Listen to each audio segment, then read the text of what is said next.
Well, we are following some fast-breaking news for you. FBI Director Christopher Wray is resigning. He made the announcement at an event today. He said in part, quote, "After weeks of careful thought, I've decided the right thing for the Bureau is for me to serve until the end of the current administration in January and then to step down. My goal is to keep the focus on our mission, the indispensable work you're doing on behalf of the American people every day. In my view, this is the best way to avoid dragging the Bureau deeper into the fray while reinforcing the values and principles that are so important to how we do our work." Reports say Wray is resigning because he does not want to be fired by President-elect Donald Trump. Wray has come under fire by Trump and his supporters over allegations of politically motivated investigations, including the FBI's raid of Trump's Mar-a-Lago home. Well, we also have now the letter in front of me that Chris Wray provided to other members of the Bureau. And he says, in part, it should go without saying, but I'll say it anyway. This is not easy for me. I love this place. I love our mission and I love our people. But my focus is and has always been on us and doing what's right for the FBI.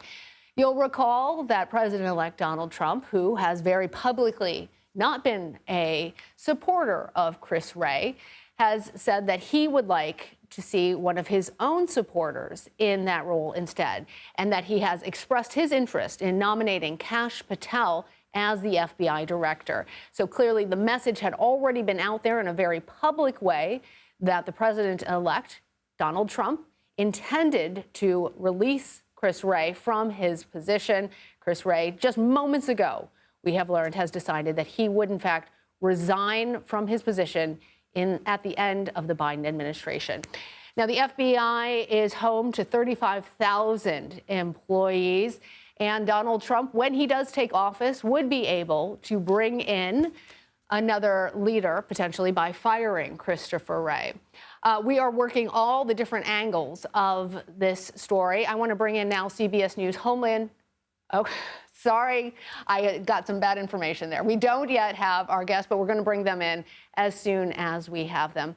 So Wray has a 10-year term as the head of the FBI. He is currently 7 years into that term.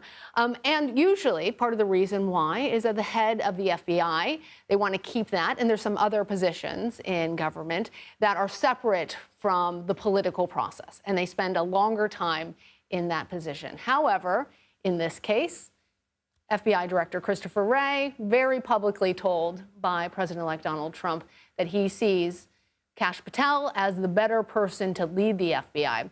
For his part, Patel has said that he is disinterested in continuing to lead the FBI in the way that it has been led before, that he would like to actually see the FBI building become a museum and that things would change significantly. If we want to go back in time, you'll remember that Chris Wray was appointed by then President Trump. He was he was tapped to replace James Comey as FBI director. Comey was part of the investigation that looked into whether there was a coordinated effort by Russia to interfere in then the election between Hillary Clinton and Donald Trump. That set Comey at odds with Donald Trump and ultimately led to Wray being appointed as the head of the FBI. Chris Wray, though, instead of continuing to serve as he did throughout the Biden administration, would not continue in this position under the president-elect. The announcement made during an annual FBI town hall. This announcement by Wray was attended in person. It was also streamed to FBI field offices, we've learned here at CBS News. So Wray did not give a specific date for his departure. Rather, it was a general intention to leave at the end of the Biden administration. We will continue covering all of this news for you. For now, a short break.